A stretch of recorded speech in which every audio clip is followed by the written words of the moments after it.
ప్రపంచంలో భారత్ పాకిస్తాన్ జట్ల మధ్య పోరు అంటే అదొక యుద్ధం లాంటిది. కానీ 2007 నుంచి ఇప్పటి వరకు ఈ రెండు జట్ల మధ్య జరిగిన పోరాటాలను చూస్తే ఫలితం ఎలా ఉంటుందో క్రికెట్ అభిమానులకు ఇట్టే అర్థమైపోతుంది. మీర్పూర్ నుంచి మెల్బోర్న్ వరకు, న్యూయార్క్ నుంచి ఇప్పుడు కొలంబో వరకు చరిత్ర పునరావృతం అవుతూనే ఉంది. టీ20 వరల్డ్ కప్ 2026లో కూడా టీమిండియా తన ఆధిపత్యాన్ని చాటుతూ పాకిస్తాన్ను మట్టి కురిపించింది. ఈ మ్యాచ్లో భారత్ గెలవడం అభిమానులకు పెద్ద ఆశ్చర్యం కలిగించకపోయినా మైదానంలో ఉన్న ఆటగాళ్లకు మాత్రం ఒకానొక దశలోనే తమ విజయంపై పూర్తి నమ్మకం వచ్చేసింది.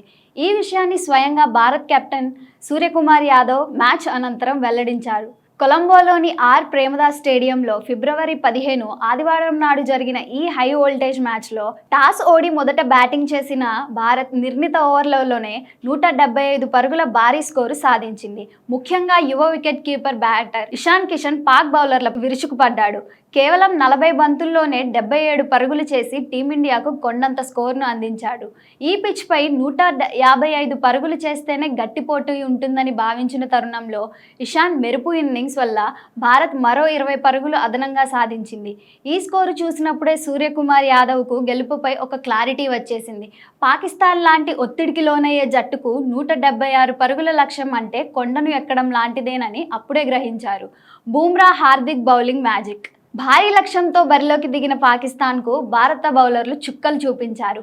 హార్దిక్ పాండ్యా వరుసగా రెండో మ్యాచ్లోనూ తొలి ఓవర్ వేసి మొదటి ఓవర్లోనే వికెట్ తీసి పాక్ పతనాన్ని ప్రారంభించాడు. ఆ వెంటనే బూమ్రా రంగంలోకి దిగి తన తర్వాతి ఓవర్లోనే 2 కీలక వికెట్లు పడగొట్టి పాక్ నడ్డి విరిచాడు.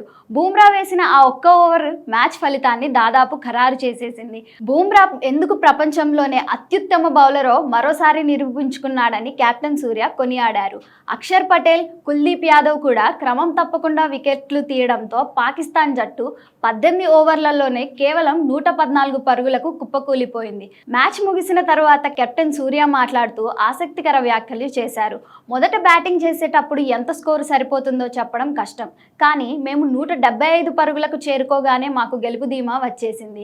ఈ పిచ్పై ఇది అవసరమైన దానికంటే 15-20 పరుగులు ఎక్కువే. మా బౌలర్లు ప్లాన్ ప్రకారం బౌలింగ్ చేస్తారని నాకు తెలుసు.